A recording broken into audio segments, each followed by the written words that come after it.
Let's fucking go. Doing Hans Strand stemware here. Let's see who finishes first. Oh, Mikey. Yeah, Not but surprised. and beer, doesn't have the same. Mikey always finishes first. No, my First white single. Yeah. Oh my goodness. That's so much fucking head. Yeah, Damn, dude. I fucked up. When did those land on your porch, Martin? Just yesterday, just in time. Yeah. A little shaken up still? Maybe, yeah. I'm super stoked. I'm gonna crack these bad boys, my family, during Christmas. I actually just drank that one a couple nights ago, my second can of it. Beautiful. And it's a Green Cheek collab, so SoCal, appreciate you sending it over, Jimmy. Yeah. No, that's Can cool. represent. I had one left to send out there. Yeah. It's like perfect. Since I'm talking about it, Can I finish introducing it? Yes. Yeah. Let's go. This is Evans Axe, double Indian Pale Ale from Fidens. It's a collab with Green Cheek, which is a SoCal brewery. And this is my first time having it. I just had a sip before it almost overspilled, and it tasted good. Delicious. You taste it with that head cold? Yeah, I can taste. I'm still yeah. good. It tastes fucking awesome. Thank you so much. I'm so stoked for the rest of them. I was pulling them out yesterday and showing it to my girlfriend, and I was like, I'm going to get so slammed with these. Oh, you'll get slammed. Yeah, I'm super stoked. Yeah. I'm drinking a local cold IPA from my friends down in Helper, which is like Southern Utah, really cool brewery. It's called Idea Shower. So just 6.8%. And it's basically like a hoppy lager. You want to drink them like cold. They're pretty crispy and clean. And this one's really nice. I've had a few cans of this one and stocked up on my way back from the desert a little while ago. Nice. What is it? They had that other lager when we stopped by there. That was really good too, right? They do lagers pretty well. They do a lot of lagers, yeah. Because he used to be like the head brewer at TF Brewing here, which specializes in German beer, and then he went and opened his own spot. That makes sense. Yeah. Correct. Well, it's a cold IPA. Is it brewed differently? Yeah, so it's typically with lager yeast instead of ale yeast. So it's fermented at a cooler temperature. So it's going to have like a crispier, lighter body than an IPA. And it's good. like a hoppy lager. They're nice, yeah. Cool. Very crushable. Nice. So I brought another new one here. This is from Threes Brewing out of Stockholm. Oh, I got it wrong. Framingham, Massachusetts. It's called Flash in the Pan. It's like their play on a fresh hop, but it's a fresh hop harvest IPA, and 6.8%. And it's definitely citrusy, and there's definitely a lot of melon to it too, which is kind of cool. So it's kind of like sweet and tart at the same time. What'd you say? Trees Brewing? Threes Brewing. Trees. Okay. Yeah. I've heard of them. Oh yeah, I hadn't heard of them before. It's definitely well crafted, so they seem to know what they're doing. I may be thinking of Three Sons. There's one called Three Sons over there that has done collabs with Mortalis and stuff. If they changed hands. Who's fucking doing the what's it called in court? The stenography? The typing? Dude, I have a loud ass keyboard. So you'll know. That you? That was totally me. It's your episode. You can do whatever you want. Smirking. Yeah. No, I want to give some of that beer to my girlfriend who's locked away in my living room. So I just put it on the side and I just sent her a message. I'm very generous like that, Eric. You know what I mean? Upgraded her to the living room. That's nice. She was in the closet last time. She's still wearing the shot collar? Yeah. That comes off next week. Nice. Yeah, you got to baby steps, Trust. Right. You can't just let her loose. No. What'd you bring, Alberto? Yeah, you got some more dragon milk? No. I got a little too tipsy after our last conversation, so I had to get one non-alcoholic as a start. So I got this, like, it's called Untitled Art. What?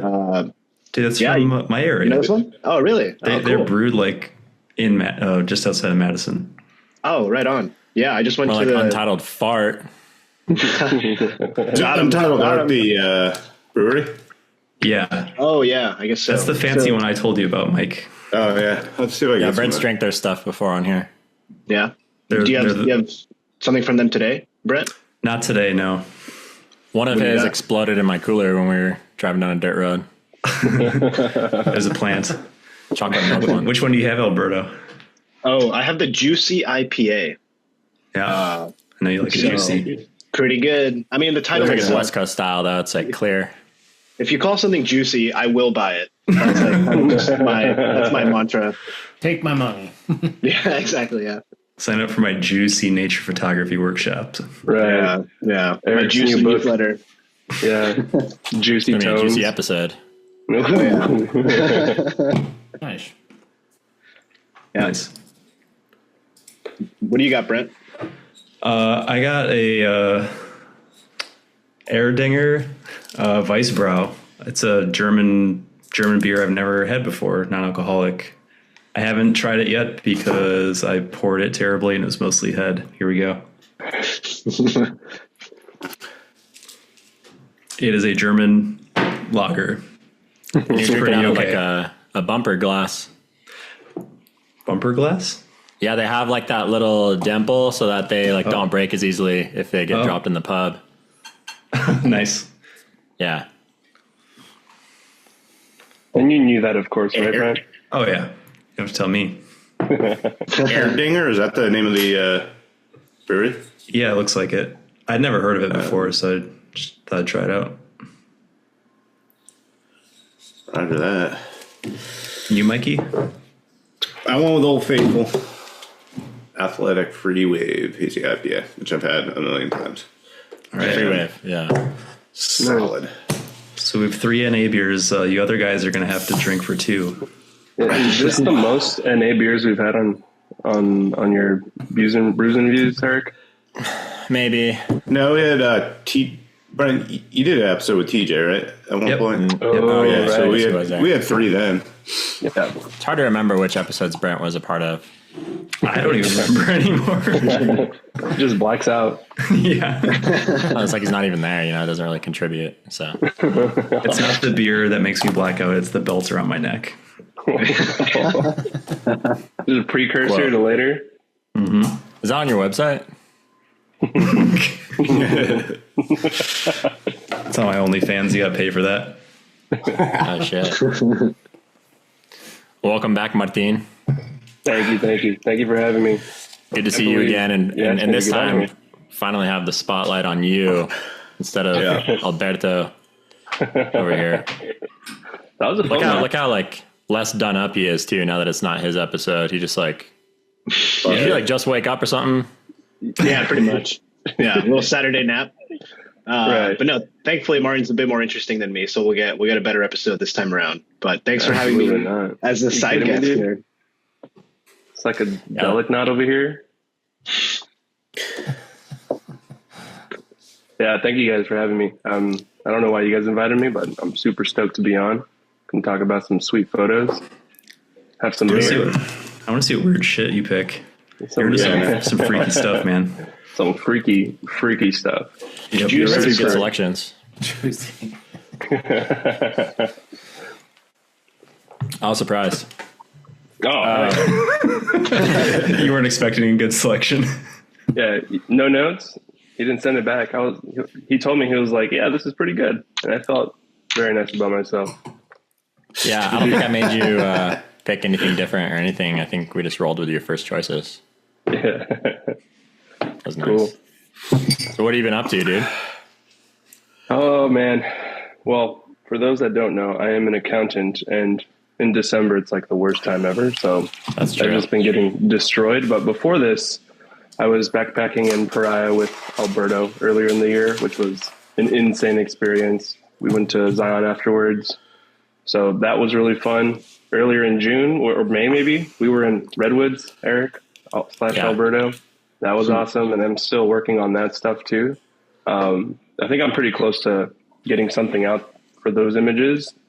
But yeah, in terms of photography, I feel like I'm not really out shooting unless it's like really big dedicated trips like this. I'm not like Alberto, like walking out after his fucking cushy ass job, going shooting in San Fran, just having a good time, thinking and pondering. I got bills to pay, man. That's generous of you to call it a job. Guys, this is public. Guys, this is public. We can't reveal too much. Okay, my boss might be watching. Let's keep it chill. You can blur that one. You can blur that one. Yeah. Beep. But yeah. Hey, you went on one trip before that one. Let's not forget. Was that the D-list one? It was. It was. Yeah, that was this year. Yeah, Brent just wants you to talk about it because he was there. It's He all wasn't about there at me. the Redwoods or about the me. desert. So And that was Death Valley, And Lone Pine. Alabama area. Hills, yeah, Lone Pine area. That was cool too. you got Yeah. anything coming up? I'm gonna be in Big Sur after Christmas Day for 3 days. So I'll be backpacking, I think, one night, and then car camping 2 of the other nights. By yourself or with Sigfredo? Sigfredo? Yeah. Yeah, my boy Yeah. Sigfredo. Say, So that should be cool. I'll But bet yeah. those like, why didn't you invite me, dude? What Hey. the hell? We did. I We did. I didn't know about this. Yeah, he did invite Absolutely. me. Yeah, I just had better things to do, so I couldn't go. Yeah, Just do some follow laundry, requests. clean the Yeah. house. Right.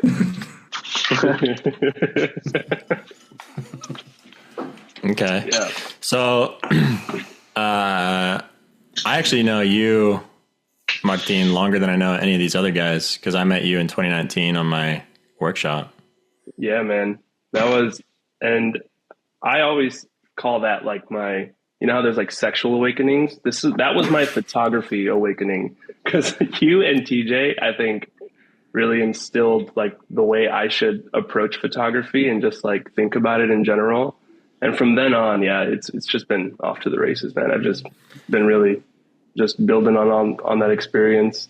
But yeah, it was funny meeting you there and like thinking like, oh, like he's going to be professional. He's going to be like, you know, like let's get to work. It was completely different. I think you like farted while you were teaching Blake. And you're like, what are you looking at? And you like farted right next to him. And I was like, all right, this is what we're going to be doing. It's going to be that kind of workshop, huh? All right, let's start this episode over. I don't like where this is going. I gotta revisit my notes and we'll start from scratch. But yeah, that was a cool one. That was a sweet workshop, and it was small too. It was like 4 of us, right? Yeah. 4 students, I think, or 5. Yeah, maybe. so, yeah, it was you and Blake, and then 2 women.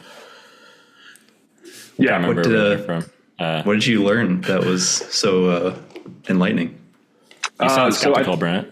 Like, oh, I'm trying to get some good comments in on your workshop, Eric. I think this was one of your first hybrid workshops where you guys were trying something new, and it was like not like because we stayed in that really nice area in Olympic. yeah, we camped in the same spot the whole time and shot like close by. Right. Yeah. And I think that idea of just like having a walk and not really going anywhere with any preconceived ideas of what we're going to shoot, like before the workshop, I don't think I really had ingrained that into me. So that mostly was like the most important thing that I took I'm away. glad you liked it because we really just did that to make it as easy as possible for us to just fucking sit and hang out at the campfire Dirty and not have to do dog. anything. Yeah, let's go shoot some shit. Some trees. Dude. Back Yeah, by go run 5. off. Yeah. But yeah, that was sweet. And also TJ is just like a waxing poetic guy. Like every day he's just like thinking about how photography is like touching his soul and stuff. And like at first I was like, man, I've never seen anybody talk about photography like that. So you got, you know, a nice combo of those things. Yeah, it was cool. It was a good one. So was your And- sexual awakening before, during, or after that? I'd like to say it was in unison. It was probably the moment I farted. Sounds like. That's like what stuck with him more than anything. Must have That's been a right, great I was- fart. Apparently. The rest of that day I was walking slunched down, just trying not to show anybody my tent. 1 man or under the 2 man waistband. tent? Oh, Flip it man. under the shirt. Tuck it in the belt. Yeah, old high school tricks. All right. Yeah, that's cool. Yeah, it was fun doing workshops with TJ. We only did that one twice because the pandemic kind of broke it up for a couple years, and then we were able to do it again. And then I stopped going out there because I had kids and stuff, but now he's doing it on his own pretty much. Man. Yeah, that area is insane. I've gone back since. Thanks, guys. Yeah. For sharing that with me. Where was it again? I want to go back. Don't worry about it, Mike. Actually, you did a private with TJ around there. Olympic? Yeah. Yeah. Yeah, you know the one. Yep. That was dope. Yeah. But yeah, that's true. Yeah, I think even on that workshop, I mentioned you, Brent. So this was even before like we were like friends. I hadn't met Brent yet because I met Brent later that year in the summer. Yeah. Because of TJ or because you guys just followed each other? Just matched on Tinder. Tinder. Yeah, there Grinder. it is. I signed up I forced my way into one of Eric's workshops. That's when we first met. Was this the, oh God. Forced his way into my tent too. Sleeping in the captain's quarters somehow.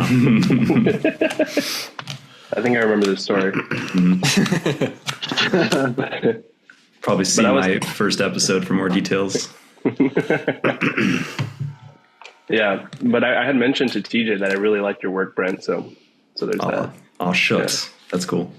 My man. And somehow we met up later. Yeah. I don't remember. Probably via Discord somehow. Or Tinder. One of the two. Yeah. Right.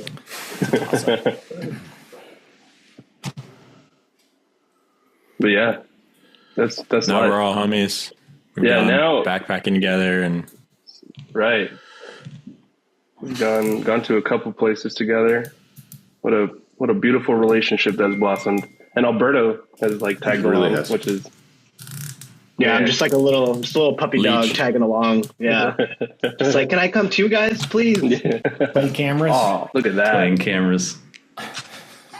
you look pretty happy here, man. I don't know what's happening beneath the frame, but Don't worry about it. You can imagine it. You can leave it up. Yeah, leave it up to the imagination. Right. This was on the Guy Tall workshop, right? Yeah. Yeah. This was. Which wasn't as good as mine. Like his farts aren't as audible. They just didn't hit as hard. Yeah, they as don't yours resonate. did. Yeah. Yours is just a bit No, more the same rank. clearing effect. Right. But Guy and Michael signed a card for Martin's birthday.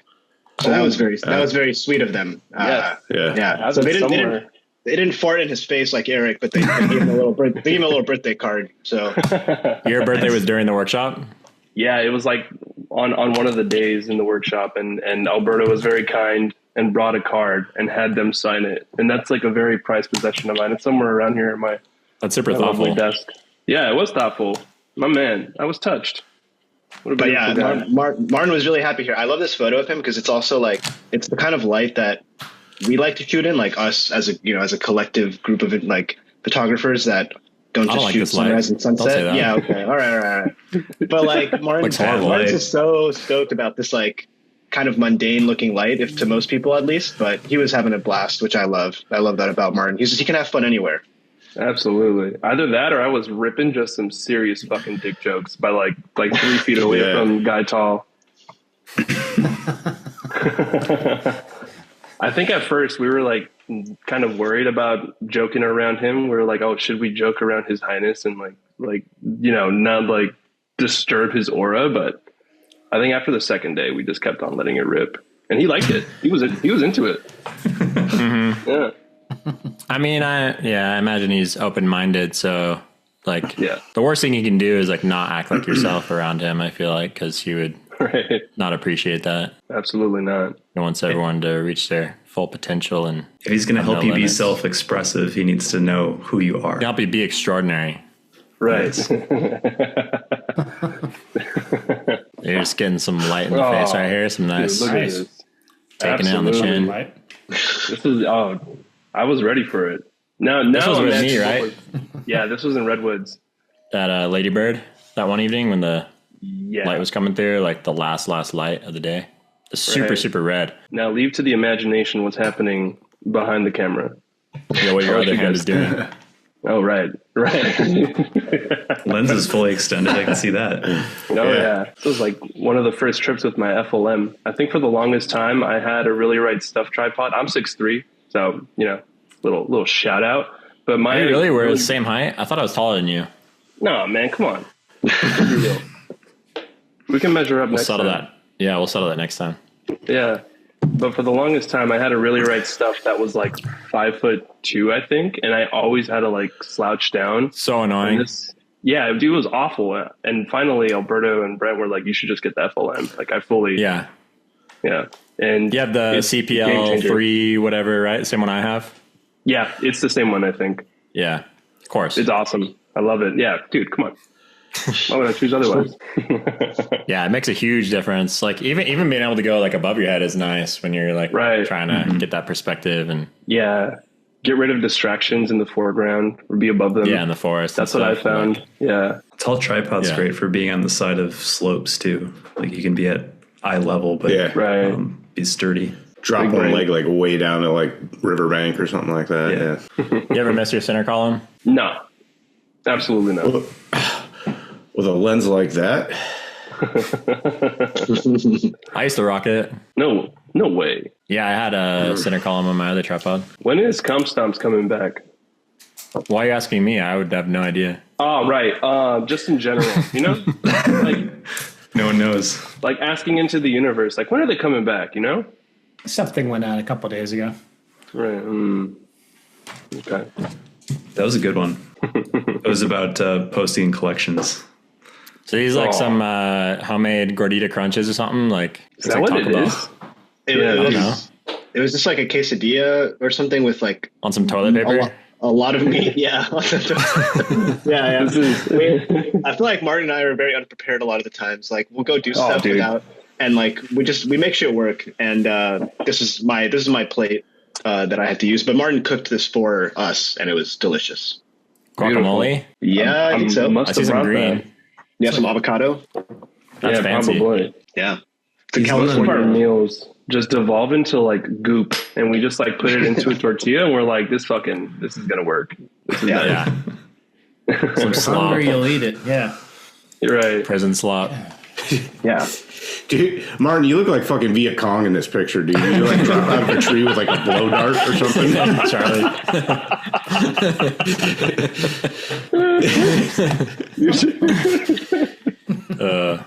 I was about to go in. That's what it was. There you go. Getting ready for battle. That's right. Look like you're in the middle of saying the word juicy. Oh, dude, hell yeah! This is awesome. I love this. Whose cat So is this? good. You got a cat? This is my cat. She's somewhere around here chilling. Do you have an anime name or something? Her name's Bao, like a Xiaolong Bao. Yeah. You got it. But I think I posted a photo of me and the cat in Discord, in the LPW Discord way back when, and someone on there like photoshopped my face onto the head. And Oh, okay. I thought it was like a filter. No. One of the best things that came out of that Discord. Only. That's it. This. Yeah, after Discord- someone did this, Martin left. He was like, this is bullying, I'm leaving. And he left this one forever. I don't have to tolerate this. Yeah, exactly. I have more So Discord's still going. You just left. Yeah, I've left it. Not for this, because this is awesome, but I just think it's too many things to keep track of. Yeah. Yeah. So I never joined, Yeah. even though I was begged repeatedly. Please, Eric. Please. Nah. This is a great photo, though. Love that. How'd you have this, Alberto or Brent? Yeah, you look good as a cat, Martin. Nice. Yeah, I'd pet you. Give you a little head scratch. Very nice. Yeah. Met Would you be the kind of cat that prefers like head or like the rump or like tummy? I think you know where I'd like that. Oh. Okay, we'll just keep going. Beautiful. That is a really sick photo. Yeah. Oh, good. So I don't know if you guys follow Chuck Kimmerle, but he just came Don't out with insult me. another photo like right before this. I don't know if you guys saw it. It was like black and white and like these beautiful bushes like illuminated in the background and looks like he called it The Expanse. And that photo was insane. I almost asked to replace it here. But I was introduced to Chuck earlier this year at the B-Lister event, actually, because he was there. And so I've been following him since, and I really like his work, and I especially love this photo. A lot of the photos that I like wanted to highlight were ones where I try to aspire to that same like well, what the fuck, or like what's going on here. You'll never get here, bro. That's what I'm saying, dude. That's why I got to highlight them. But this one to me is just it gives you the context, and it gives you like it shows you enough to like know what's going on. Mm-hmm. But man, it's so good, and I think it's black and white. It's perfect. Yeah, all of his stuff is black and white. Yeah, it's beautiful. Oh, so you know Chick Kimmerle, my man. Dude. I love how that shadow looks like it. I mean, it almost looks like a horizon line. Obviously, it's not, but it looks like that. It looks like that. It gives the illusion like that's a monster tree shadow like going on for like eternity. I mean, I think that sky in the top half, so I think it is a horizon line because it just cuts off. Yeah, it does look like it. Like on the right side, it definitely looks. But then, yeah. Oh yeah, it looks like maybe there's little trees over there. Like, how far away is that then? Like that's almost. Could be up a The slope. scale of it's fucking with me. It could just be like a rounded like hill or something. Or, Hill, yeah. But yeah, at first wow, glance, it does look massive on first glance because you don't know all that. Your brain is just like, whoa, what's going on? Oh, it is. You know what my brain's doing now? I know you so well, Eric. That's how it is. Yeah, it's pretty sick though, because essentially it's just a shadow of a tree and some branches. Like if you want to like dumb it down as much as possible, it's not like anything extraordinary. But the way he presented it is extraordinary and very creative and awesome, and makes you think like, why didn't I think of this? Yeah, absolutely. And I love where the tree's coming out from the bottom left too. Just everything, composition, framing. Probably very mundane conditions too, just sunny, clear. Yeah, he's had a few images the past few weeks, maybe a month or so, that just really stopped me in my tracks a lot. Yeah. Can't quite figure out some of them still. He definitely didn't clone anything on the edges. Like there's some the one on the right. Twigs. Yeah. Which is cool. What do you mean? I just mean there's like some like little twigs I think me or many people probably would have cloned out, but when you like in the snow or something, or no, along the edges, like that one on the bottom, the right? branches sticking in. Oh, like the small. Yeah, small ones. Or I was looking at the gap between the there's one on the right where there's like a tiny little gap between the edge and one stick. Yeah, and like it's all working super well. So it just shows like where someone's head is at when they don't correct those things. I think it's I don't know. Just it was definitely intentional on his part. Yeah, it all feels carefully considered. Yeah. Right. And they kind of frame that shadow too a little bit. Yeah. Like, I feel like if those weren't there, I don't know, it would be less cohesive, I think, of a composition if those weren't there. It'd be drab too. Like the red ones? Yeah. Yeah, those got to be there. I was thinking some on the far left. Okay, that's your first strike, Brent. How many do I get? I must be on like 100 by now.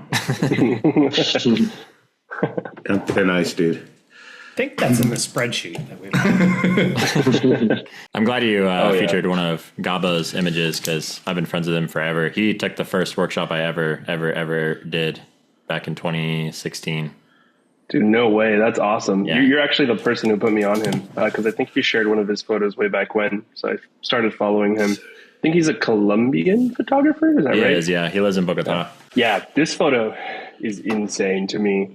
Like, it's pretty simple and shot like pretty simply, but just the two, I guess, contrasting elements here are just so perfect. And that streak of, I'm assuming some kind of miscolored water. It's just so perfect. It's really nice. I'm pretty sure it's like water running down after a recent rain. Yeah, that's awesome. I love it. And it's another like great example of like what is this? What's going on here? Where is this, etc. Yeah, yeah, crazy. super unique landscape. Colombia has a lot of crazy shit. Yeah, at first I thought it was just the rock. I didn't realize it was actually water going down. That's pretty interesting. Right. Yeah, I was thinking it would be like striations like in the Southwest or something, but yeah, after a second you realize it's just crazy. Just like how uniform it is so interesting. I mean, I think it rains here a lot, so you know the water's like created these channels over time, so it like always goes down the same way. I wonder if when they're gone, the illusion. When it's not raining, I wonder if there's like discolorations or something where that water runs, or if it's just solid. Yeah, I don't see any other markings between the strands of water. It's all solid. When it kind of has like some brownish stripes, like oxidation or something. You can't see it here, but like in other photos I've seen of this area. Okay. Yeah, Definitely not seen a landscape like that. It makes me wonder how tall that it's huge. mesa. It's like a is, huge dome. It's like volcanic rock, I think. Yeah, it's like a part of the Colombian Amazon, I'm pretty sure. He's talked to me about it. It's a place I want to go to. David Thompson went there with him and shot some nice stuff too. His other photos of this area are crazy, Gabriel, so I would definitely go check it out. Cool. I also like how he included just a little bit of the river too, just to give a little bit more context and just enough. Because I think he really could have easily like cut it if he wanted to, if he felt like it was a distraction. But I think it just gives a little bit more. Yeah, it helps connect the scene. The water flowing down and then the water at the bottom, like where it's all collecting. Have you guys been to? Well, I know you have, Eric, but to South America much to photograph or? No, I wish I did. That's like the next frontier. Yeah, Not to photograph. I spent some time there when I was in the army. In a fucking third world hellhole, but we did actually get up. It was in Honduras and Tegucigalpa, and we got up into the mountains there, and it was pretty cool. Like in retrospect, I could probably see how there would be a lot of stuff similar to Colombia like this. Not like this with the mesa thing in the background, but that's Central American, like. Oh, you know what I mean. So I say it's similar. It's not the same. Everything south of the United States is all the same shit. Right. Even Canada, yeah. I spent some time in Ecuador, like about 2 weeks. Yeah, you went to the Galapagos Islands, no? No, we didn't add that in. I'm kind of glad because it's pretty way out there, and yeah, it just seemed like a big effort to get out there for not much. Looks pretty cool to me. It's super diverse, lots of like volcanic activity in Ecuador. Yeah, Some huge freaking volcanoes. Did you photograph? Just a little bit. It was with a group of students, so I couldn't really do a whole lot of that. But lots of opportunities, though. Yeah, for sure. We should have been like, I hate you, you hate me. Let's go do our own thing. Just cut to it. Meet you back here at the airport in 2 weeks. Your SD cards better be full. Oh yeah. Whoa. This is, I'm not sure how I pronounce his last name, but George Kalantzes. Maybe one of you can help me out. I think you're good. But you're in the clear. Beautiful. Yeah, I really love the high key photo here because, like, it seems simple, and I'm sure some people may think it may be easy, but I think this is super difficult to do in the field, and to do it as well as George did it here. I think it's beautiful. It's mysterious. You obviously know what it is, but I still think there's some mystery there, just because how much darkness there is in the frame. But yeah, I love it. I love how graphic it is. And just, good stuff. Yeah, it's very creative. Very creative. It's very impressionistic. Yeah. I love it. It's kind of like soft, a little bit out of focus, a little mysterious in that way. Look at how like none of the lines touch each other. Yeah, it's pretty impressive actually. Insane. Yeah, perfect spacing. Yeah, which is created by like the processing, because if you like lifted the shadows, they would all be overlapping and stuff. But since you went such high contrast, all you're seeing are the bright highlights on the edges and then black. Yeah, It's created more separation here, but pretty crazy vision to even think of doing that with this. And this is probably like shit, like dog shit, middle of the day, harsh as fuck light that most people would never shoot, you know. But Gonzalez light. yeah. This is kind of cool too. George tends to shoot pretty like most of his stuff is high key and like really soft and quiet and like harmonious. So I didn't know that he ever made anything like this. So that's kind of cool. Yeah. It's different. I wonder if he saw this in contrasty. Yeah, I mean, I would suspect that he had some idea of where he was going to take it, because again, like to be shooting in that kind of lighting, that right. You know, if you just like showed this how it actually looked, it probably wasn't that great, but the processing here really elevated it. We'll have to buy his presets. You guys all use presets, right? Oh yeah.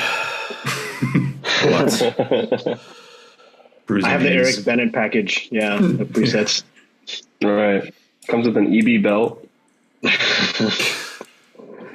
I love how it's such a creative take on a very often photographed thing, which I really appreciate, and I especially like the little bright spots of yellow towards the bottom half, scattered loosely about like that. Kind of this adds a nice touch to it, but ties it together for sure. Yeah, it's sick. He's got great stuff. I started following him because TJ shared his photo in his episode, and then so I found him. Never regretted it since. Always awkward when you like want to unfollow someone, but you're already like along for the ride. Yeah, I feel that way a lot when I see your photos, Eric. I'm like, oh God, like if only I could unfollow him. I wouldn't even notice if you did. I mean, don't worry about it. Oh yeah. I know this image. Yeah. Wow. Johannes Kowalewski, I'm assuming. But yeah, this is insane light. And then also the trees that he's chosen to frame in this photo just all like are just embracing that light and like almost like welcoming it with their lovely limbs. And it's so perfect, I feel. Yeah. It's just well balanced. Yeah. Insane. Yeah, it's really remarkable. Might have to bust out the new belt for this one. I mean, at least something to bite down on. Ain't no way. All right, keep talking, guys. Don't mind me.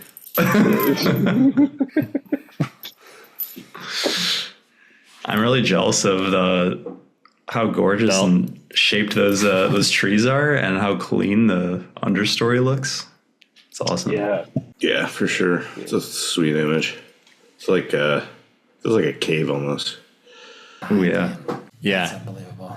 And I've seen the raw file of this one, so I can vouch for it. Got a little hand in this one. I won't say any more than that, but I've been wanting to feature Johannes' work because I really enjoyed it when I found it. So I'm glad you did. It's hard for us to get around to everybody. Yeah, super nice. It's probably the image I would have featured too. Cool. Yeah, it's some really amazing forest scenes that he's photographed. This one is crazy.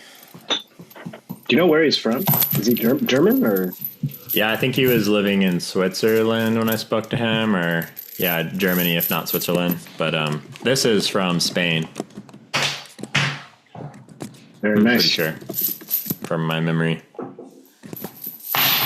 Insane. Yeah, really great processing and composition, and pretty jealous of this one as a forest lover. Oh yeah. Wow. I'm familiar with Yokota's work, but I hadn't seen this image before. I don't think I didn't recognize it. Yeah, just this like almost like wraith. Well, at least I see like a wraith looking form, or like some kind of like ghoul or something. The first time I saw this photo, it just like it's terrifying, but also just like insane that he saw this and then also chose to I'm assuming use like a wide angle to like accentuate that. It's so cool. It like reminds me of the flood from Halo. Oh yeah. It like itches my imaginative side of my brain. It's just really creative. Yeah, I'm a big fan. The way he arranged the high up branches against the nearer trunk is incredible. Yeah. So good. Well, the way the one is nestled in like in the middle. Curve. Yeah. That's so good. That's pretty G. Wow. My first thought was the background ones look like the inside of a lung. I guess that's where my mind went. Yeah, I like this the tiny amount of space on the very bottom left where like the branch is about to go out of the frame, but it's like just a little bit, and it gives it a little bit of breathing room, which I really like. Yeah. in that corner. Bit of a tease, huh? I wonder like how much like contortion he did, like trying to get this angle exactly right. Like I could just see like being like on your back, like stretching out. Like yeah, it's really cool though because it's probably like not that unique of a subject, but the perspective here like really elevates it and the composition and everything. Right. Some nice orange like hints in the upper section too, which is nice. A little bit of color. Yeah. And I love it's not like about color or like texture even. It's really just like the framing of this subject, because everything else is like rather bland in color, and there's like not much. I mean, there's some texture on the branches, but otherwise like the composition speaks for itself. Yeah, he's not relying on much else besides the organization. Right. And I think this is when photographers like really flex their impressions on scenes. This is when they're like saying the most, in my humble opinion. I agree. It's a good example, I think, of intimate photos being expressive, or like it's hard for like a grand scene to give the same feeling as something like this. Right. It's also a nice example. Personal. Yeah, it's a good example of using wide angle for intimate photography as well. It doesn't always have to be, and I think I learned this more from Martin too. Like, it doesn't always have to be your, super long lens. You could get intimate with something wide too. Yeah, it's just a pain in the ass to switch lenses. So I never do it, but yeah, for sure. It's more about perspective than it is about focal length. I can't remember the last time I shot a tree with a wide angle lens. I took one photo this fall of like an aspen grove, but I don't know, just like a single tree with a wide angle, like it's not never doing that again. You're just gonna get a lot of sky. So yeah. You guys don't think he just dropped his cell phone and this thing popped? He like looked at it and he was like, "Wait a fucking minute, I cooked." Yeah, this is awesome. Yeah, I'm hoping I'll meet him in a couple weeks when I go over to Japan. Oh, no way, dude! Awesome. Yeah, I know I'm for sure meeting a few of these guys. I can't remember who all like we're Mark hanging out Davis with, and yeah, I'll be with Mark and Show, and then I know we're gonna see like Misaki, Nagao, and a couple other names. Can't remember right now, but that'll be cool. Awesome, I've been admiring all these guys for a long time. Yeah, they're crushing it. They have so much good work. Will you guys be up in like kind of like the region where they live? Yeah, like Hokkaido. Yeah. Okay. Cool. Yeah. Seems so pretty up there. It does. Very nice. This one's really, really cool. And I hadn't heard of Lukas Furlan. Lukas Furlan. Yeah. What I loved most about this is like, I think there's a lot of maybe photos going on with like some kind of pollen or some kind of like oils going on in the water. But this one, I think, accentuates like what I think is the subject, which is the tree. Because you'll see like that pollen almost like hug it as it sweeps out to the very top right of the frame. Yeah. It's so perfect to me, the way he shot this. And there's some really nice lines here, like the line of the far right tree branch, and then the lines of the pollen sweeping, like mimicking it, and then the other sweeping line on the left side, bottom left corner. That was a great flow. I like the pollen that's hugging the trunk at the bottom. On each side is really nice. Yeah. Yeah, the pollen kind of makes the tree look like it's being dragged along, which is it's a really cool effect. It's like it's paint being like spread with like a palette or something. Yeah. And the colors aren't that bombastic, but you can still feel them. Which they're a nice addition. They're welcome. Yeah, that's a good way to put it. Yeah, this is gorgeous. And that like slight what you can tell is like maybe a sunset in the very bottom right. Mm-hmm. So nice. I think a lot of people nowadays photograph like trees reflecting in water because they just naturally have like a painterly look to them and stuff. But this one is like a step further than that, where everything is like playing a role that's much more intentional than just like having that effect, you know? Right. Somebody's arguing with their girlfriend on iMessage. It's not me this time. Swear. Yeah, hands up, guys. It's aggressive typing. I was looking up. I was looking him up. I'd never heard of him. Does he have a website, Brent? I found a Facebook. Well, actually, the one I found has a K in Lukas, so I haven't found anything yet. I found him on Instagram, so I don't know if he has a website. Oh, okay. Sure. I'm sure the powers that be will put it in the description of this video. All that editing. Very nice. Oh, man. This one's super crazy. Yeah. I had to feature a Paulo Valdivia photo because, like, aside from you, Eric, Alex, Guy, and, like, Sarah Marino, Ron, like, those people that are, like, on my inspiration page, I found Paulo very early on in, like, my photography. I guess, I don't know, not career, but whatever I'm doing as a hobbyist. And his work, I think, was one of the first photos that, like, showed me that you can be emotive and, like, express a lot more than just the scene. And he's always been, like, in the back of my head when I think about how I shoot. And this photo, I think, is really cool. It's, like, such a great use of flipping the frame, and the clouds just, like, really interact well with that silhouetted, like, mountainscape, or I don't know if it's mountainscape. Who knows what it is? It's just perfect. It's so nice. It's amazing how the negative space takes on like the role of the positive space here. It's like reversed, you know, because usually the sky is a negative space, but because of the texture and contrast and everything, the actual physical landscape becomes a negative space, and then the sky becomes a positive space. For sure. And at the peak at the peak of the second one, that how the clouds kind of like do a spiral a bit. I think that's like my favorite part. It's just so sick. It pulls you right towards our wild image. Yeah, at first I thought it was like a double exposure or something, you know, like. Right. Most of Paulo's images make me go like, WTF? what is happening here? He's so creative. Yeah. Super nice guy too. WWIH instead of WTF though. What? I'll be back. I'm grabbing a beer. Oh. Okay, now Martin's gone. Let's talk some real stuff about him. Go for it, dude. That dude's so fucking nice. It's ridiculous. Yeah, he actually also makes great coffee too. Funny, big coffee. Big coffee snob. Yeah, he's obsessed. Yeah, let's just say nice things about him we never say to his face. Oh shit, he's back. I love how you guys mentioned coffee. What's up, dude? Because I got an Imperial Stout from Highland Park that has Tristero coffee, which is a local coffee roaster. It's 13.5%. I'm about to shoot off into a new galaxy right now. Can't wait. When beer is brewed with coffee, does it have caffeine in it still? It's a negligible amount.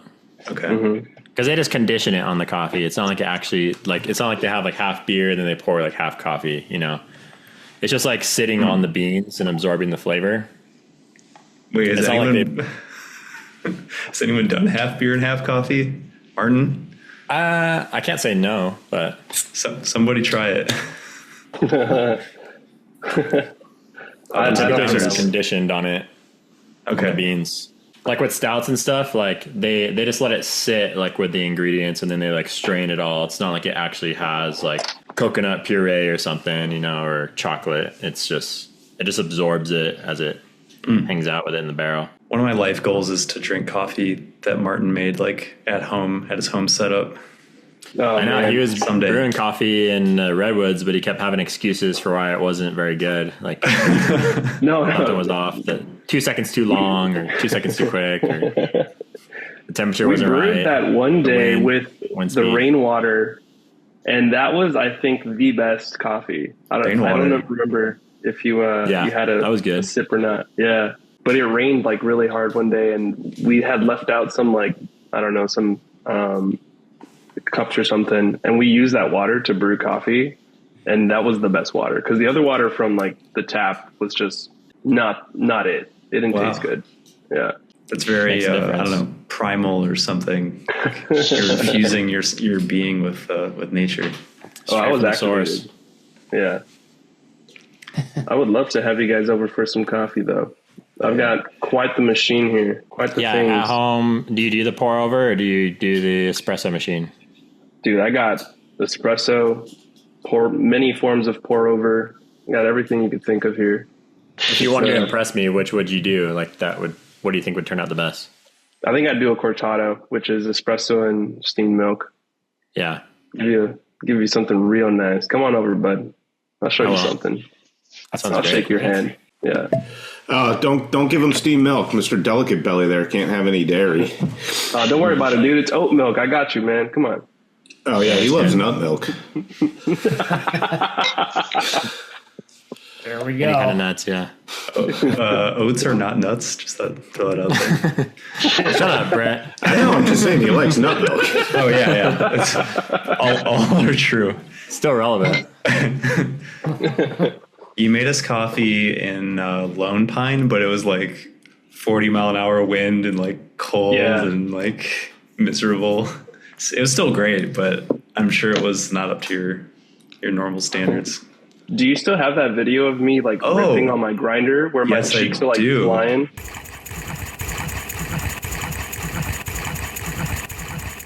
Yeah, you're underestimating me, man. I usually do. This one is like fucking nice.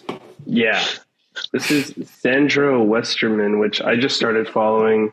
But this photo just stretches, like, I think the imagination in like all the best ways. So imaginative. And like usually like, we all shoot like leaves on the floor or oil or something. And when there's bugs, usually I'm pissed about it because I don't like when they start moving around.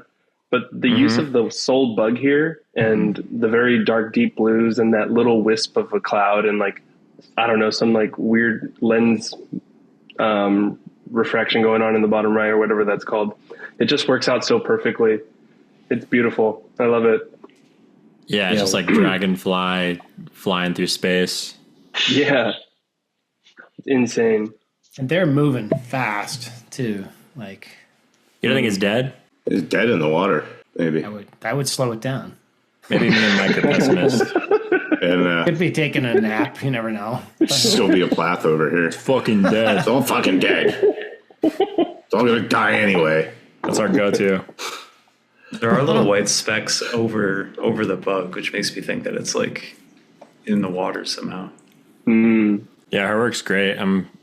She was already following me, so I followed her back. Little flex, Eric. Yeah.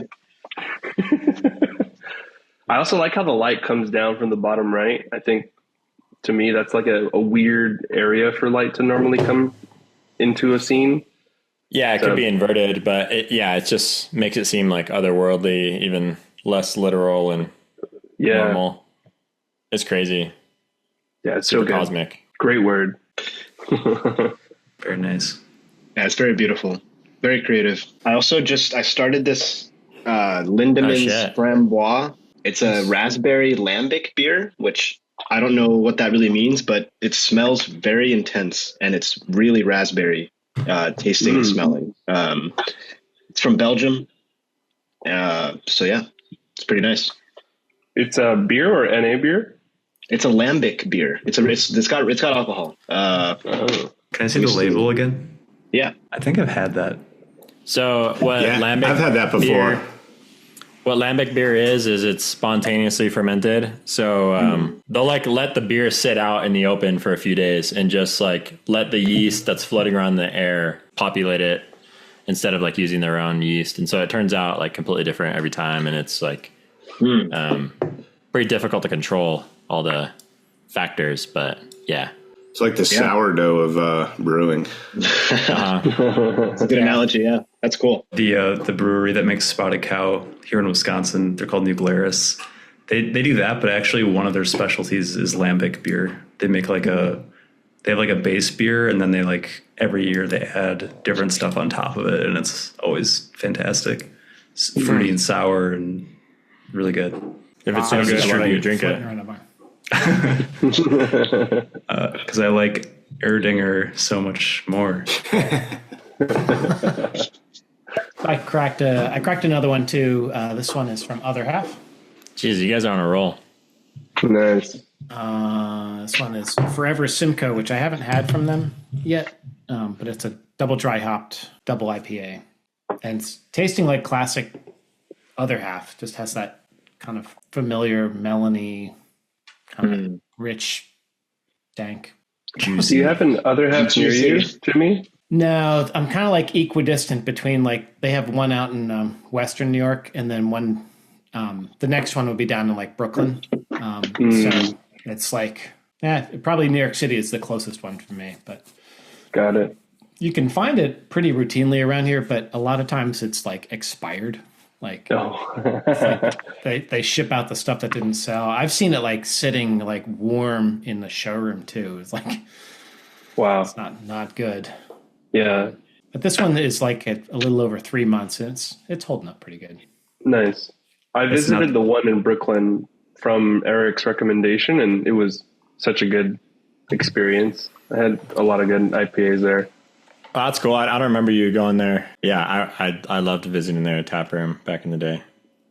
I went in early this year, actually, back in February, and you gave me a couple of recommendations. You check out any other things? Nah, that was the only brewery I visited, which it was a bummer, but it was still good.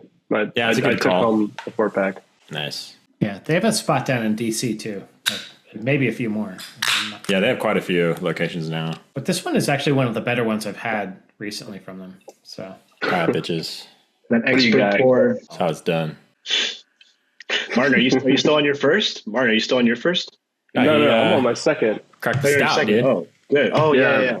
Imperial Stout, 13%er, man. I'm about to go flying, dude. So I just poured Triple Montecana, Triple IPA from Fidens with Rakow, Citra, and Matueka, 10%. I drank one of these on our backpacking trip, Brent. Oh, is that one that I sipped? No, I only brought the stouts like when we were actually backpacking, but I drank it while I was driving or some shit. I don't know. You sipped one, Brent? I sipped 2. That was the first alcohol I'd had in years. Whoa. I was totally relapsed, dude. He was like, we were at the gas station. He was making weird faces. More. Like, dude, you got any more of them stouts? No, I was like hand sanitizer will do. I was thinking I was probably going to die. So I was like, well, I might as well see what Eric is ruining his life over. Worth it. I think they were both like 10% ish. And I remember the alcohol taste being very strong, but the other flavors being, quite good and considered prominent as well. Yeah. Yeah, this one's a creamer. Eric's like, I can barely taste the alcohol. And I'm like, fuck. Oh my God. Yeah, they were smooth. It's a nice background. All right. Fuck, that's good. Lots of melon notes in this one. it's really solid. Yeah. It's almost better than it was a few months ago. Yeah, It's like 2.5 months now. Funny how that happens sometimes. they ran through a bunch of triples like in a row. Like it was like week after week, and it's been kind of dry lately, but it's fine. I don't mind because I got to catch up. I know exactly. It's like fuck, on Wednesday again. I know, it was overwhelming. You were shipping me a box like every week. Pretty much. What a good friend. He is a good friend. Oh my God. Oh, I picked this one. This has got to be one of my favorite images Martin's ever made. It's not saying much. Much like a lot of those picks, they're just this thing is just like, I don't know. It's just like crazy, and like, Yeah. I keep like looking around at it, like it holds my attention for so long, and It's awesome. I love the subtleties of like the form of the main grasses are nice, and like there's like a little bit of light just on the most prominent ones is a nice detail, and then of course the highlights are just so cool. Like it's probably like the best representation I've ever seen of that phenomenon. Like the sun dancing on the water. It's the best one that complements everything else in the frame. Yeah, instead of like being the subject by itself or something. Yeah. Yeah, it's just like another layer to the pattern. Best example I've seen since Matt Redford's that we just looked at. Is that the one with the imprint of the leaf on the Matt's? No, it has like 3 leaves and like a blue leaves background. They're all submerged. Didn't you watch that episode? It came out by the time this airs, it probably would have been out a couple weeks ago. Come on, man. I don't know if we're gonna hear that one. Guys. Felt like I was at church. Same with this one. But Yeah, I like the top right too. It has like it's like reflecting the grass or something else green, like underneath where the top layer of where the actual grass is, and that combined with it's like a nice detail that balances with kind of like the darkness more on the left part of the frame. On top of all that stuff that Brent already said, which is obviously like all the really cool features of it. But yeah, very nice image. How do you feel about this one, Martin? Because not in your personal favorites. I do love this one. And honestly, I think maybe it should be in the personal favorites. I just have a really bad knack of just not updating my website. I'm pretty bad about it. Guys. Yeah. I go on stints of just like not thinking about photography and it's pretty bad. But then I get like these rushes and I'll put out work and I'll work on my website. And then after that, there's like another stint of just not thinking about photography. But I am happy with this one. So appreciate you guys. yeah, it's really great. Yeah. When you go into those periods of not thinking about photography, are you like, do you ever get, say, like anxious that you won't be interested again? Or are you just chill and you know it'll come back? Or how does that work for you? Yeah, I think we've talked about this too in our nice group chat together. I guess Eric can get added in sometime soon, but we do talk about it. I like get a little anxious about not finding my mojo or feeling like I'm no longer into photography in those instances. And but yeah, when I do come back, I feel like I'm fucking ready. I'm like rock hard, tense up. I'm ready to go. All sails ahead. But yeah. When did you start doing photography? I started back in like 2015, maybe. Oh shit! Same as me, dude. What the fuck? What's your excuse? Tell us 2 careers, dude. I'm here just chilling. Yeah, but I don't think like I was actually like doing like real focused intentional stuff until like 2018. And then 2019, obviously, we talked about it. Get the fuck out of here. And then 2018, 2019 came around.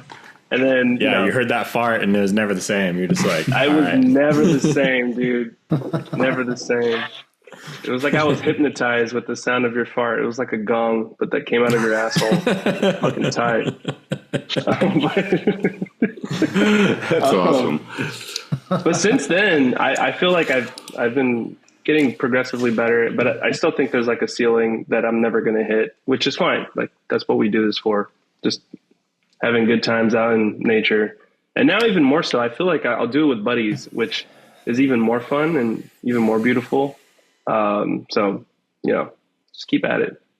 I think every artist feels that they're never going to reach like their full potential. There's a great book called Art and Fear that I know Brent read. And there's a quote in there where... who recommended that to you, dude? I think it was you. Yeah, that's true. Nice. You didn't actually read it though. You just like posted on Instagram to look cool. Yeah, I can't read. I have no idea. Send me your copy. Listen to the audiobook.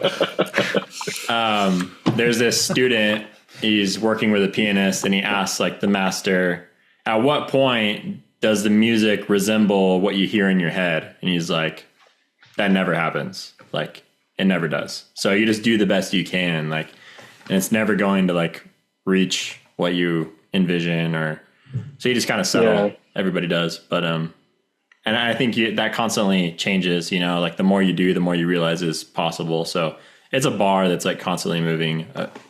It's a finish line. I think if you reach that point, like you've kind of missed. You're Peter Lick. Yeah, well, yeah, like, that's what we're all aiming for. But if you feel like you've reached it, then that's kind of sad. Like, right? There's no more growth, and like that's ridiculous. Yeah, that's true. There's like nothing to aspire to anymore. Right. Yeah. Yeah. I mean, I think also like with photography, it's interesting because we're trying to distill like these really complex experiences in nature that when you try to distill that into an image, like, you know, it's not going to be kind of like what you were saying, Eric, about the music in your head. It's not going to sound the same when you try to make it. It's going to fall short. Exactly. Yeah. It's always going to be slightly, I mean, not slightly in a lot of cases, it's going to be less, you know, less of a full experience for. Yeah. In your case, like, Jesus, nowhere near the mark, but yeah. But yeah, it's very interesting though, that we have to kind of just be okay with that and just keep chugging along. Right. One turning point I had was when I kind of, in many cases, just stopped trying to even try to communicate my, like, the experience I was having in nature. Say I would be on like a backpacking trip in like an insanely amazing and grand place that I would still make with Eric. And I would make like abstract photos because that's what I wanted to do. And I still felt amazing being in the place, but I was like, it's okay that this tiny abstract photo like could be made anywhere, but it happened to be made here.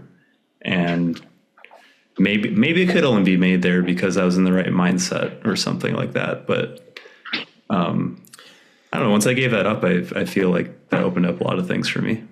Yeah, I feel like in nature, you're just never going to convey that full experience. It's a fool's pursuit. Like nothing is ever going to beat being there in reality and engaging all your senses, and you just can't convey all of that. That's also why we do it. Like that kind of, I think Martin, we've talked about this. Like when you go out, when you do get out to nature, that's when the love of photography like comes rushing back, right? Yeah, absolutely. Yeah. I mean, when we're on, I think before we hit Pariah, which was, I don't remember, November, was that last month? Yeah. You guys were down in the dumps. It was like the 19th. Yeah, dude. Right before that trip, I think both Alberto and I were just like absolutely over photography, and we were just like disenchanted with everything photography, like Instagram, like our own work. Yeah. I think in general, we ran into me. We're over it. Dude, Alberto had just been to Wisconsin, so he was like, dude, I don't think this is even anymore. Like, this isn't even that good. That's like rock bottom. Yeah. Yeah, I definitely hit rock bottom there. Brent knows. Yeah, I was there. And then Eric whispered into our ears. I picked them back up again. But then you guys went on a trip together, and you were like so stoked. Yeah. Eric just said, just do it. And then from then on, I was activated. Just remember that fart. And was it like a long, like drawn out fart, or like a quick little like dude, it was like a okay, and like a quick little Blake snapper. Looked at you and was like, what the hell did this guy just do? It was like one of those momentary enlightenment Buddha stories. Right. Bam, enlightened. Yeah. Like my whole world just like flipped upside down, and I was like, oh fuck, I've been thinking about this all wrong. Paradigm shift. Yeah, absolutely. Yeah, I think as you go, you realize you always bounce back, so you stop taking it so seriously when you are like not as motivated, and you're just like, okay, I'll just take a break. There's nothing wrong with that.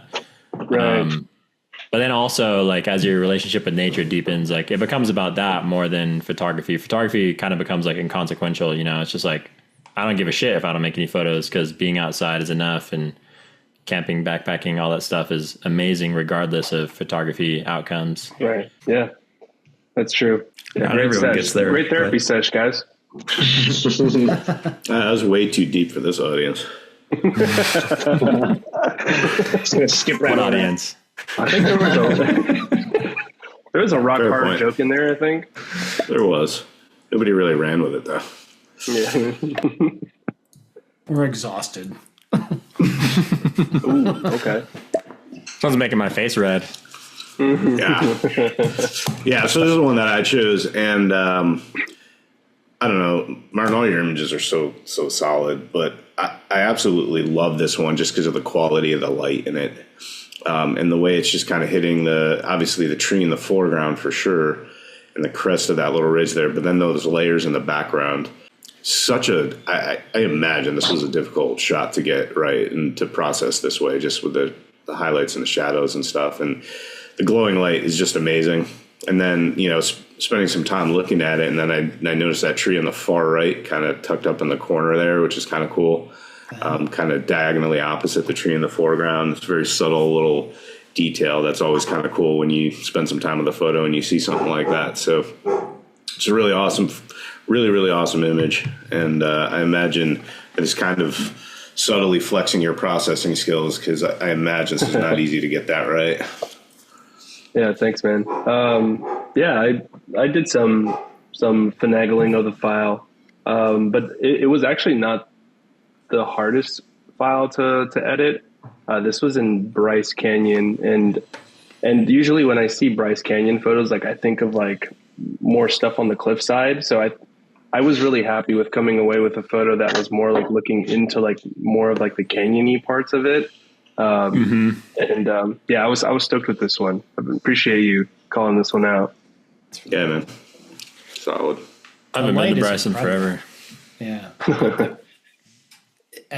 I'm baffled by the light, which is really cool. The way it's illuminated and the tree shadow there, below that crest. Yeah, for you East Coasters, that's called reflected light. Happens all the time in the desert, but we don't get all that shit.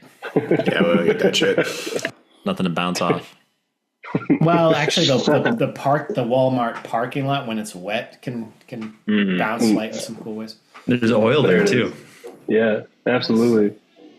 Place is a treasure trove. Great sunsets. I think it's kind of cool how there's nothing growing around that tree, and the tree is like pretty substantial. It's been there a while, but there's not even like scrubby stuff around it. Like, yeah, it's pretty badass that tree is doing so well. Yeah, I hope it's still doing well. Yeah. Have you checked up on it, Martin?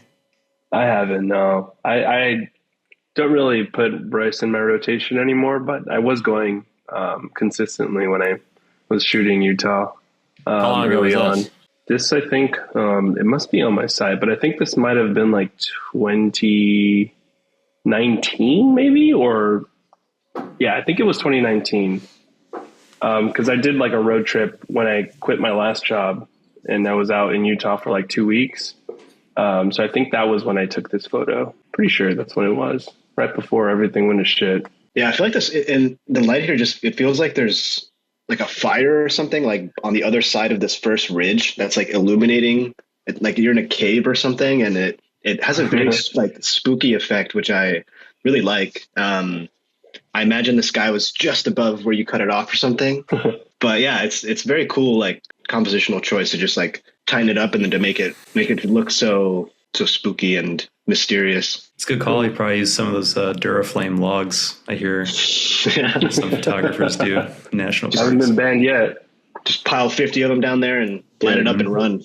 Yeah, right. Just let it rip. leave all the traces.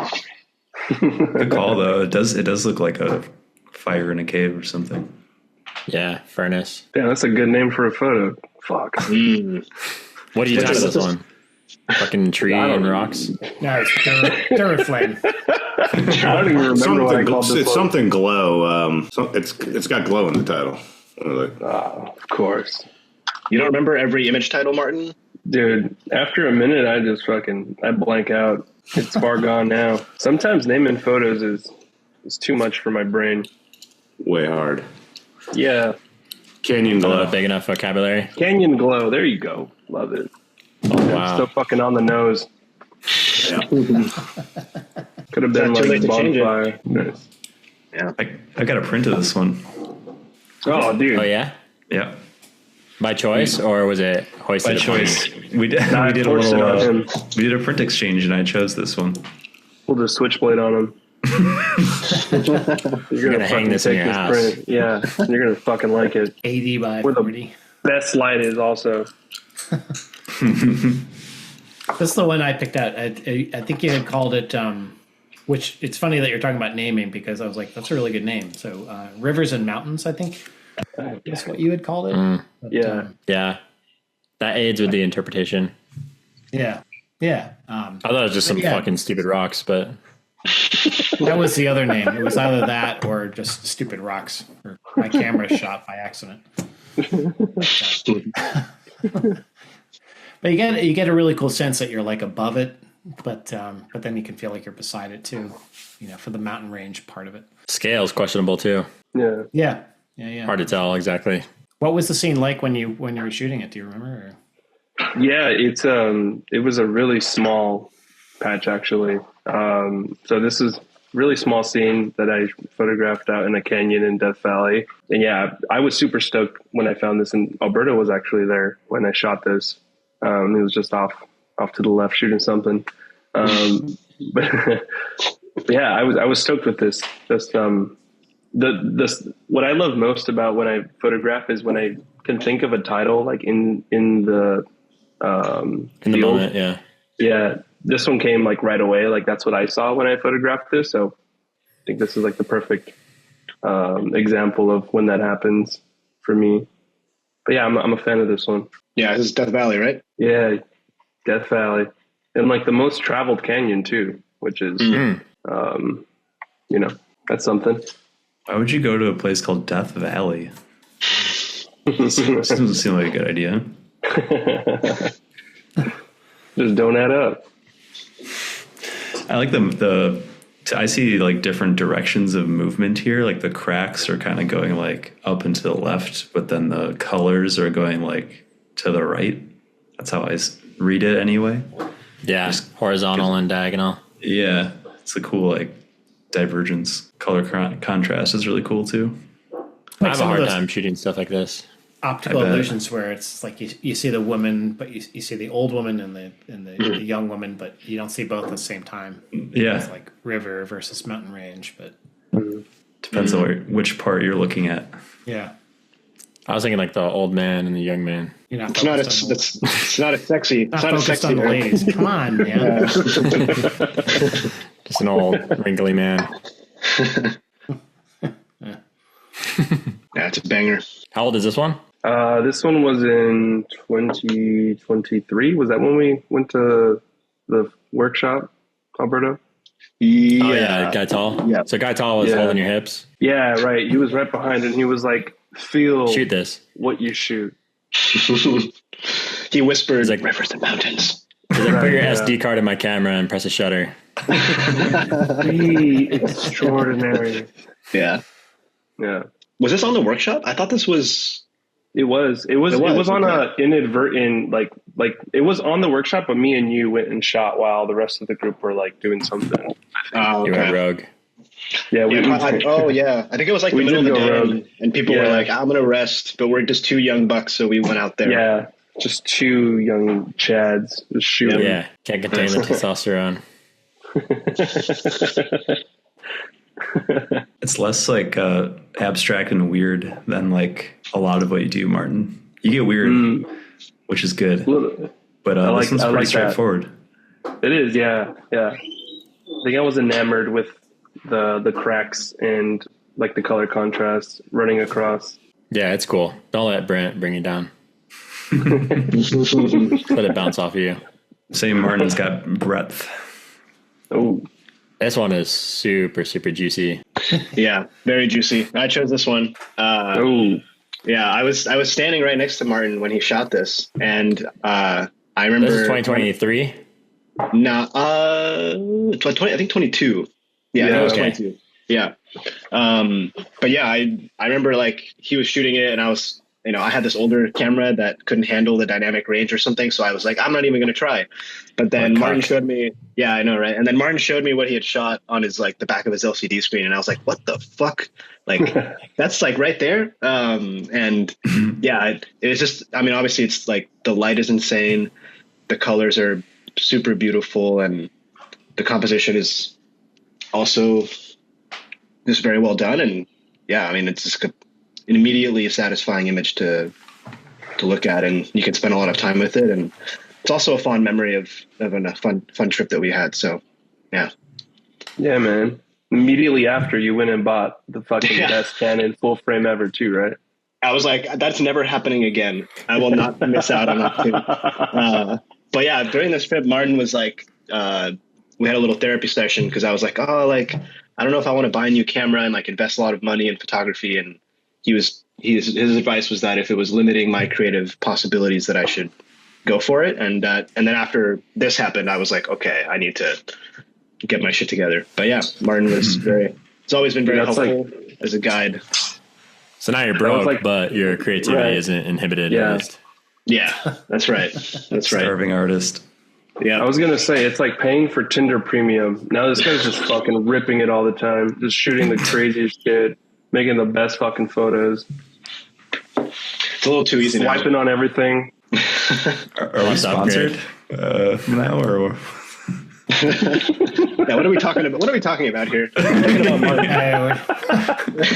that analogy there, but whatever. Finally getting on track. Someone say nice things about the image, please. I thought we were going to talk about the full masked tenting effect in this. What to say? I mean, great arrangement of the trees, and the light is incredible. I like it's a little thing, but the glowy trees in the back, I like how there's a little bit of space around each one compared to the trees next to it. I like how you didn't crush the contrast either. Like the shadows are pretty open, and because I feel like a lot of people would try to bring out those rays as much as possible. And it just look kind of dingy and weird, but Yeah. the warm and cool color contrast here is super nice and really great composition. Yeah, really solid. Do you feel like you made anything better than this on our Redwoods trip, or? I've got some shit, man. Let me tell you, I got some juicy stuff. I think there's maybe a couple of photos that I feel are like a little bit more of where I'm currently at photography wise, like with what I'm trying to do. Like this one is really nice, but I think there's others that I've shot recently that feel more me, if that makes sense. Like I feel like this feels reactive of where I was at in that point of time, but the ones that I've made in Redwoods now just feel like more like I'm trying to say something in the photo, if that makes sense. Selfies don't count, dude. Not even. Okay, I was going to say something. I won't. Give it a few minutes. Okay. I'm about to rip another one. Did you finish that? You're putting them down, dude. I am, yeah. My goodness. That was lovely. My girlfriend dropped something off. I'm going to have to ask her what she did. Delivery? No, unmute. Yeah, we want to know what's going on. The chain would only let her reach the door. She couldn't walk into the room and hand it to him. She poured me this Weekender Pitchers Brewing. It's a passion fruit, guava, and citrus radler. What the fuck is that? I don't know. Okay. A radler is like isn't it like a cider or something with? Is that right? Or yeah, it's not a beer. It's This is what she poured it in for context. All right. Very classy. Yeah. Interesting follow up after a stout. Right. Not by my choice. Gone for another stout? I think radlers are like pretty low ABV too. Usually like 2.5%, 3%. This one's 5.2. Yeah, so you're rehydrating right now. Yeah, right. We're so back. This tastes good. It's like, I don't know, fruity-ish, refreshing. Nice. I feel like refreshing is like the description you use when you like don't really enjoy beer. It's like the nice way of saying you didn't really like it. You're lucky you're playing right here, because otherwise I'd be cooked right now. It's refreshing. Hydrating.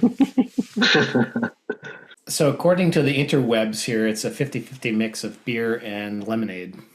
Oh, okay. Is that right? Beer and something fruity, so the cider would work. Oh, that's like what kids drink in Germany. You really? Yeah. Oh shit! Kids like children or Yeah, you I think gotta prime sometimes. them. Gotta prime the liver. Someone we'll have the fact checkers look, but I think I recall learning that in German class. So I picked this one out because this is one of your most like impressive photos. This is on my list too. Yeah, it's really great. I just love how you have like the sheet of texture from all the white pale branches, and then you can just make out the subject in the background, that yellow flower or plant, whatever it is, flowering plant. It's hard to tell like what the scale is here, like if there's a big trees in the foreground or not, and if it's like a big flower or a small flower. It's a very interesting image, and I was super, just impressed when you posted this. Cool. Yeah, that's a yucca plant in the back, actually. Okay. So if you've seen like a blooming yucca plant, that's how big that is in the background. But I remember when I posted this one, you were pretty positive on it. So nice, man. I sent you an email or something, or no? You said something on my Instagram post, something about like, dude, what? Where'd you take this? Where exactly did you take this? I need the coordinates now. It's a really nice pretty good image. guy. I love how you fill the whole frame too. I mean, that's really well done. And then 3 trees, kind of splitting it up. A lot to look at. Is the base of the yucca providing that like fireworks like plant? There's a few of them in there. One so those ones like aren't flowering. Right, exactly. The ones on the left aren't flowering, and I think this is a chaparral yucca. I don't know if I pronounced that right, but Sigfredo taught me this. If they bloom, they actually die after that. So I think that's like very beautiful in the scheme of like the context of this photo. I've photographed him on multiple occasions, and I always think about that when I shoot it. So They just bloom once in their life.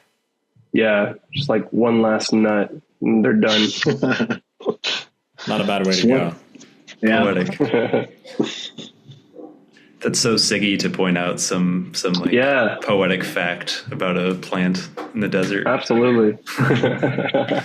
I feel like it's just like very mature to make a scene where like the subject is like mostly obscured, It's just not like people's first thought. It's not very conventional, and also to make it work, that's like the second part of that. It's not very easy. I feel like this one was done really well. Thanks, man. Have you been to photograph around here, Martin, recently? Yeah. So I do photograph this one area pretty often. Like if there's anything I do come back to, it's like this one canyon on a regular basis. So I do have a lot of photos from here. And I've shot Desertous? No, it's the Los Angeles mountains. Okay. And it's like this canyon that I return to all the time. Because in the summer is when these yuccas do bloom. And they're really gorgeous. And that mountain in particular does get fog often. So I get pretty lucky when I go out there. Yeah, you have that other scene that I almost chose where it's like the yucca flower and then like a fogged out textured background. Yeah. I forget what it's called, but that one's super cool. How we live is how we die, I think is what it's called. Yeah. Cool. So all your shots are from canyons, but just different kinds of canyons, it seems like. Yeah, this one's Colby Canyon. And just recently I started shooting like the Angeles Mountains, and it was mostly because Alberto was like, you should totally just do it. Because I felt like I wasn't really able to flex my muscles when I'm not, in Utah or like Redwoods or Seattle, etc. So yeah, I try to shoot when I can, like locally. Yeah. Just not as often. That's cool. Locally it's cool because like the stakes feel lower and you can just kind of absolutely. You can get experimental and try stuff. Right. Yeah, you can like pick up ideas to try the next time too. Like if you're not able to execute some idea, you could just log it away, and next time you go out to that same area, you can try then. Right. These same trees, I have like another photo of them, but in the fog, and you can't even see like anything behind it because it's just like covered in fog. So it's cool that like these same trees pop up in another photo of mine that I haven't released yet. But yeah, it's like kind of a chaotic scene too, but it's all very cohesive, which is impressive. I can't really see anything that's off. Thanks, man. Very balanced. Very juicy. Very juicy. Hit us with another one. Another juicy? Yeah. They're all juicy. Oh, that was it? I wanted more. That's it, baby. Those are some of my favorite photos of yours, Martin. Good pics, everyone. Thanks, man. Yeah, this was fun. I'm getting progressively more and more blasted as it goes on. I like just hearing good things happening on my photos. Keep going. Not bad. Another stout. I probably got a fart coming on. Probably squeezing out for you for the night's over. That could inspire us for years. Like Ratatouille you over moment. You'll fart and I just like start seeing the fucking future. It's going to be sick. I haven't seen that movie, but I can guess.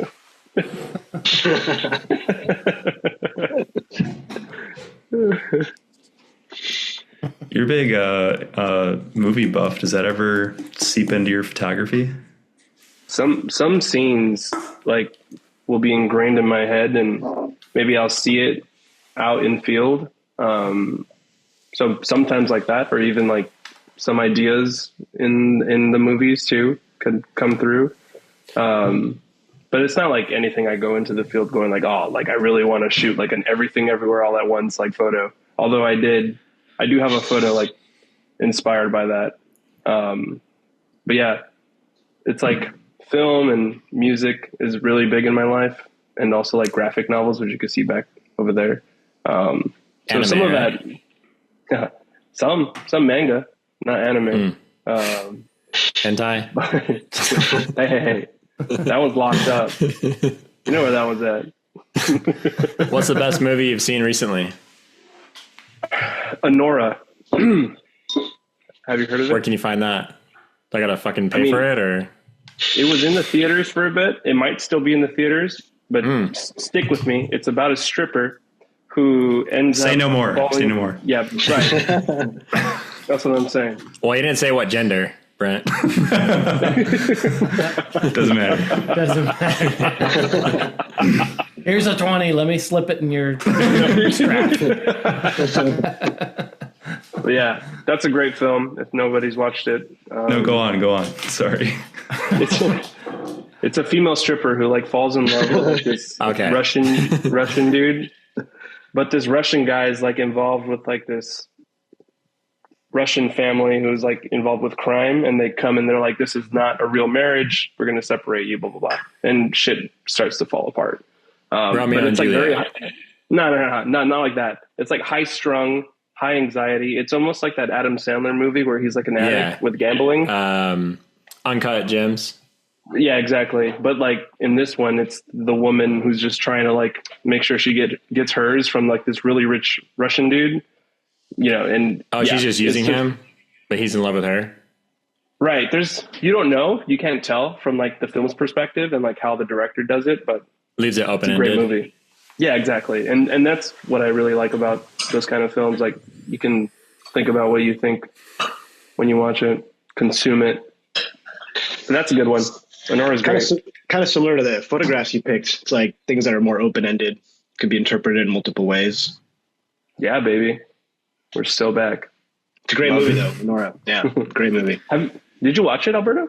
Yeah, I did. Yeah. Nice. Super good. My man. I watched it because of your recommendation. So where can you find it? I looked it up. It's not on any streaming service, but I think it will be soon. Okay, yeah, it's in the description of this video. Just look there. Yeah. That's Brent's go-to. Mm-hmm. Yeah, wise. Nice. But yeah, that one's good. Yeah. I think Ansel Anthem said something about like, you bring all the movies you ever watched, the beer you drank, I think that was Edward Weston. The strippers you tipped. Right. Yeah. To your photography, something like that. That's exactly what he said. That's crazy. You just nailed it.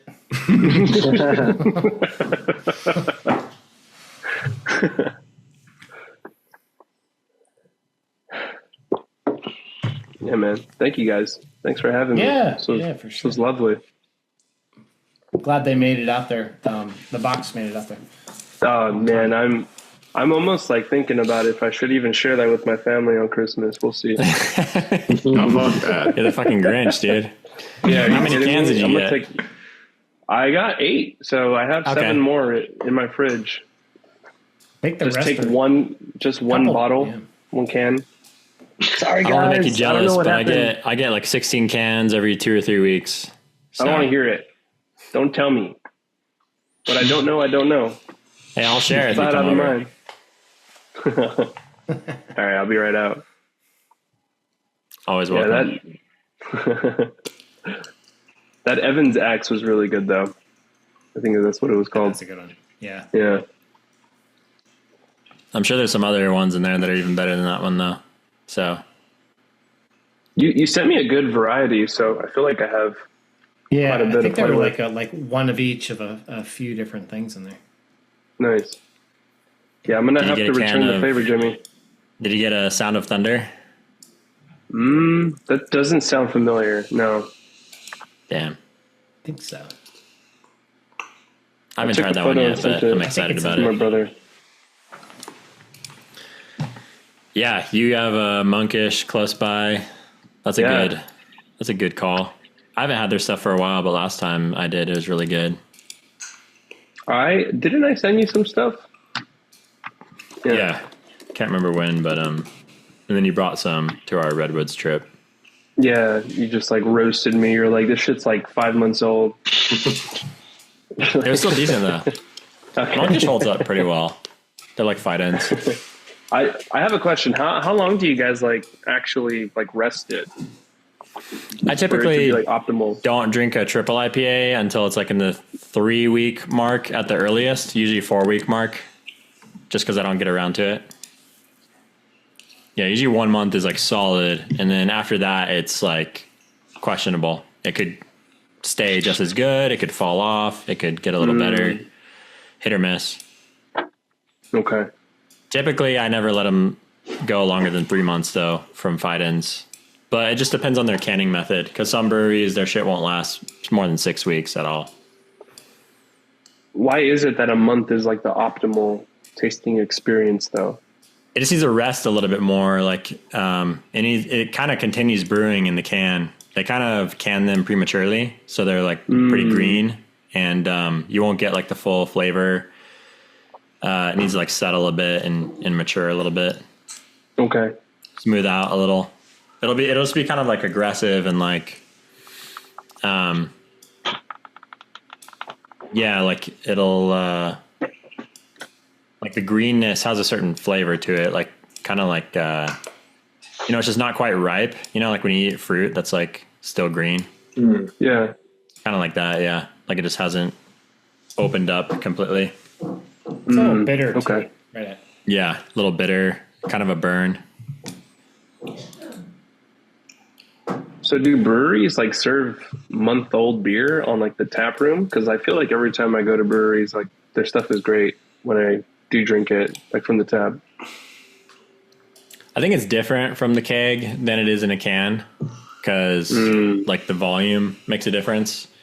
It's resting in a tank instead of just in a single can, So Got it. I feel like that plays a part, but yeah, typically it doesn't last very long. Like they'll change their taps like within like a week or two of releasing the beer. Mm-hmm. Yeah, there's too much to learn with beer. I already have too many little hobbies to try to dive into the intricacies of beer like you do, Eric and Jimmy and Mike. I mean, if you're gonna drink it, you should know the best way. Sure. I just know what tastes good. And also, to be fair, after the first one, dude, I'm ripping. After that, everything tastes delicious. Yeah. Yeah, we're way past that. We drink like 2 triple IPAs and we can go drive around the block or something. Not that we would, but no, never. So Martin, you should have like a Fidens and then follow with some Miller Lights. Right. It'll taste amazing. That's true. It's how you save money. It's easier on the wallet. Yeah.